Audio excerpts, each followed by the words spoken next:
Okay. Hello, my name is Hannah Lupe. I'm the managing editor for Young Adulting Review, an online review magazine for kids and teen books based out of UBC's creative writing department. And today I have the pleasure of speaking with Mahtab Narsimhan in our very first recorded interview. Mahtab is based out of Vancouver, Canada, and has written 16 books, including those for middle grade, young adult, and child readers. What an amazing publishing journey you've had. I'm so excited to speak with you today. Thank you so much for taking the time to be with us today. Well, thank you, Hannah. That's a lovely introduction, and thank you for inviting me to speak with you guys. So I'm happy to be here. Yay, awesome. So let's dive into our first question. Can you tell us a little bit about yourself and how you came to write children's books? Definitely. So you know what? Even like when I was growing up, I was an avid reader. I was always reading. Sports was never my thing, though I was forced to kind of do it. But I loved reading. I was never a writer.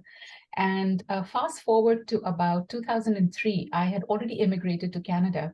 And for me, whenever I went through a tough time, it was always books that gave me solace. And um, I would just, if I had something tough going on in life, books were my escape.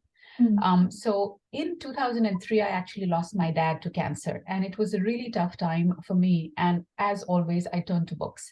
And I think that was the time when probably the Harry Potter novels had come out, and I remember just losing myself in that world, and trying to kind of get over the fact that my dad wasn't around. But that was also the time that I started thinking back to life back in India when we were a family, and I didn't want to forget that stuff.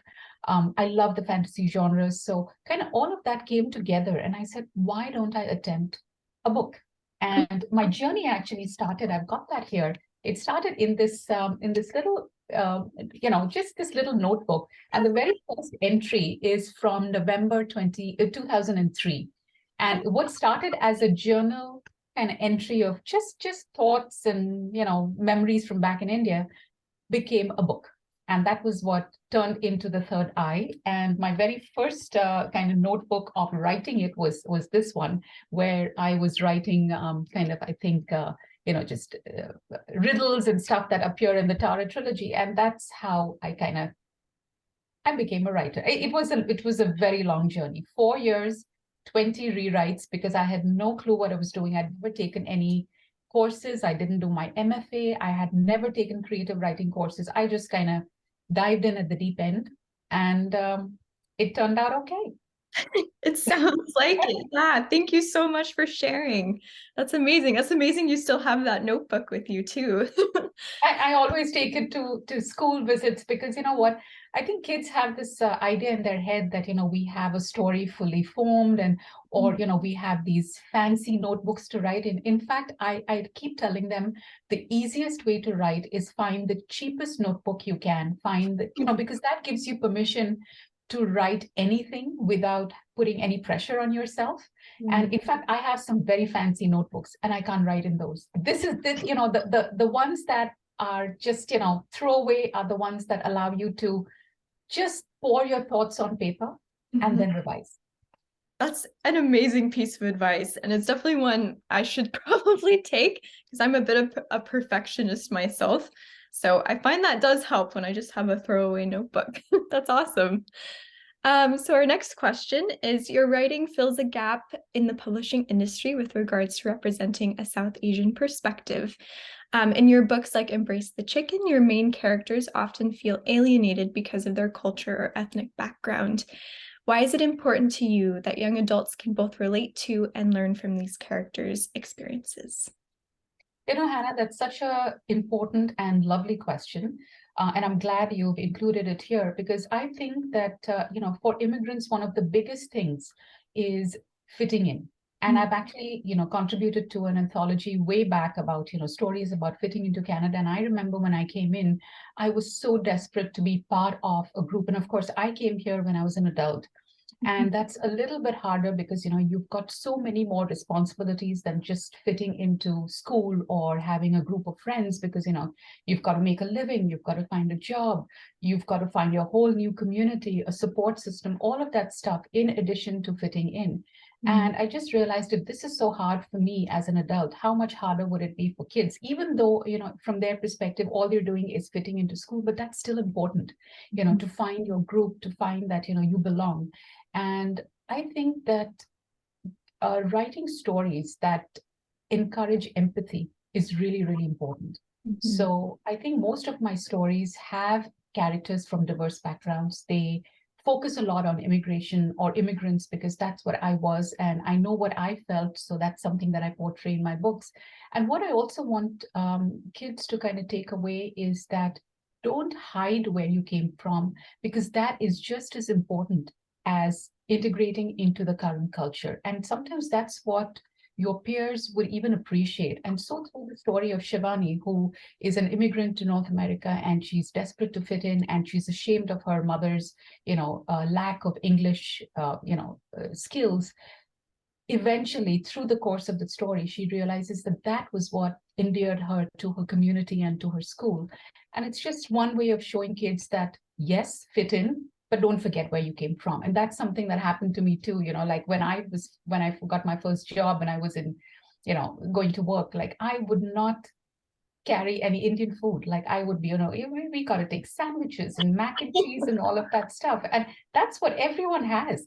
But then when I was comfortable enough to take, a curry and rice or samosas or something, and I would have everyone saying, "Could I have a bit of that, please?" I mean, that's something we don't have. And it took me a while to realize, you know what, this is something unique that I bring to the little friend circles that I have. So I should not lose that. And I want kids to know that don't lose that. Don't be ashamed of it. It's something that's important. It's a fabric of what makes you who you are. Don't downplay that. Amazing. That's a beautiful answer. And it sounds like your books are kind of a way for you to get back in touch with that as well. That's amazing. Yeah. The next question is your Tara trilogy is deeply steeped in Indian mythology and fantasy. What were some of the biggest challenges in the research process when it came to addressing such rich and complex histories? Right. So I would love to say that the actual setting was not a challenge because I grew up in it. Fantasy is still and remains my favorite genre. So I read a lot of fantasy novels. I think what was the challenge was actually the whole idea of writing and the story structure and the characterization and the pacing. I remember when I first wrote the novel, I was fascinated with, a beautiful language and sunlight trickling through the trees and all forms of sunlight and the dust motes, dancing in them. And I would put that in even in a scene where people are just running for their lives. And I remember my, critique partners kind of pointing out, saying, you know what, descriptions of your setting are really great, but, you have to figure out when to put them in and when to take them out. So I think the challenge was more, more of how to write a really good story.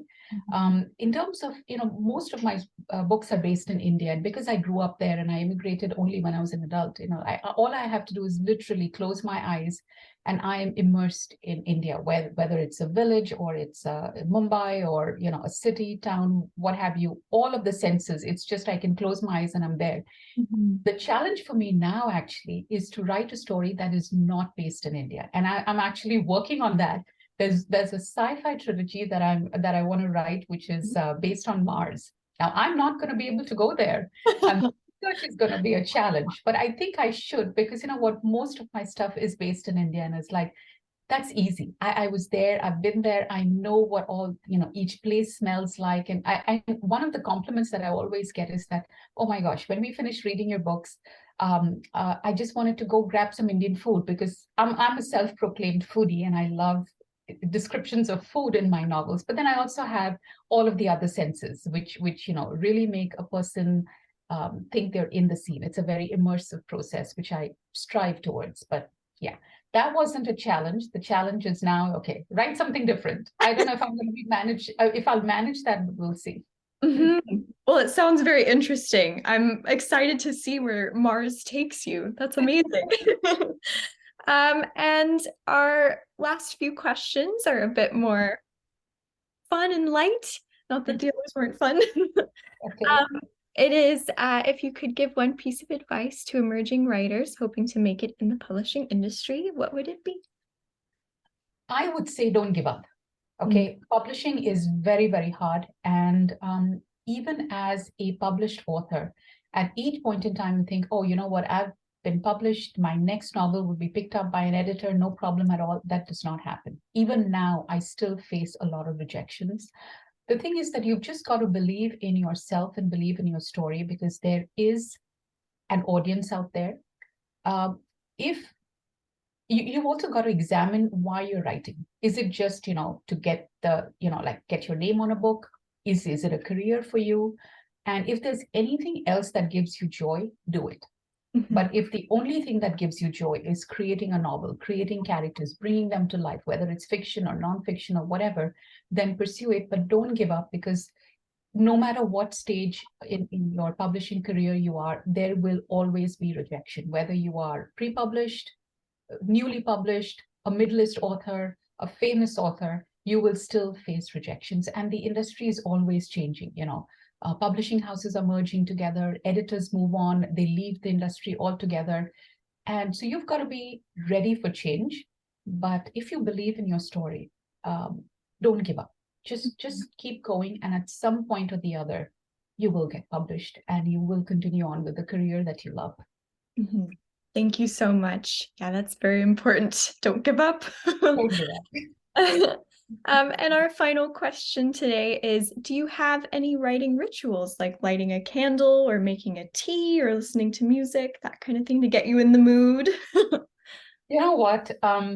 This is something that I had read on Philip Pullman's website, which is that, amateurs wait for the muse to kind of appear, whereas professionals just sit down and write. And I have a day job, which Mhm. starts at about 8:39 in the morning. And even before, like when I published my very first book, I was in a corporate job, so which started at about 8 o'clock. So I wake up in the morning very early, and I write for about a couple of hours, and I have no rituals other than do not check email or mail or whatever. Just get, like literally sit down at your laptop and start typing. Mhm. And there are some days that I'm very, very inspired and the words just flow. And some days it is like pulling teeth. Mhm. But I write it anyways because I just find that when you are in the habit of writing, that's when inspiration strikes or doesn't. That doesn't matter. But the fact is that at least you have some words on paper and you can revise them the next day. And this is often something that I also share with students when I go to schools. It's like, I said, can you improve on a blank sheet of paper? You can't. But can you improve on a horribly written sentence? Yes, you can. But the fact is, you've got to put the sentence down first. So, in terms of rituals, I really don't have anything other than don't get distracted, which is why I do it first thing in the morning because I'm an early riser. No one in my house rises early. So, I have the house to myself. It's quiet. I make myself some tea and I just write. And I write for an hour, 2 hours at least. I try and give myself a quota of about 1,500 words, 2,000 words when I'm writing a new draft. Or if I'm revising, then I'll say at least half a chapter of revision or something like that. So I'll give myself a mini goal, but I won't get too upset if I don't hit that goal. But the main thing is that I have to show up to work every day. That's it. That's the only ritual that I have is that show up to work. Some days the words will come, some days they won't. But eventually, if you've written something, you have something to revise the next day. And Mhm. that's it. Amazing. That's a very smart ritual to have and one that Yeah. And what I heard was a bit again, I love listening to interviews by other authors that I admire. And Kate DiCamillo, who's written, Because of Winn-Dixie and all of that. I love her so much. I love her books. I love her as a person. And her advice is the same. Like I think there's on YouTube, there's a really lovely little clip where she wakes up in the morning, she makes her coffee, she sits down and she says, I have to write 2 pages. And that's it. I have to show up to work and I have to write 2 pages. And eventually the book grows, it's finished, and then you revise, and then off it goes. Mhm. And that's my philosophy. Just show up to work every day and write. Yes, that's amazing. It's easier said than done, I'm sure, but Oh, yeah. um, Oh, very, very, very solid advice. yeah. Thank you. And that is our final question. Thank you so much for joining us today. I've had a lovely time chatting with you. It's been so nice. Um, and I hope we'll see you around at Young Adulting again.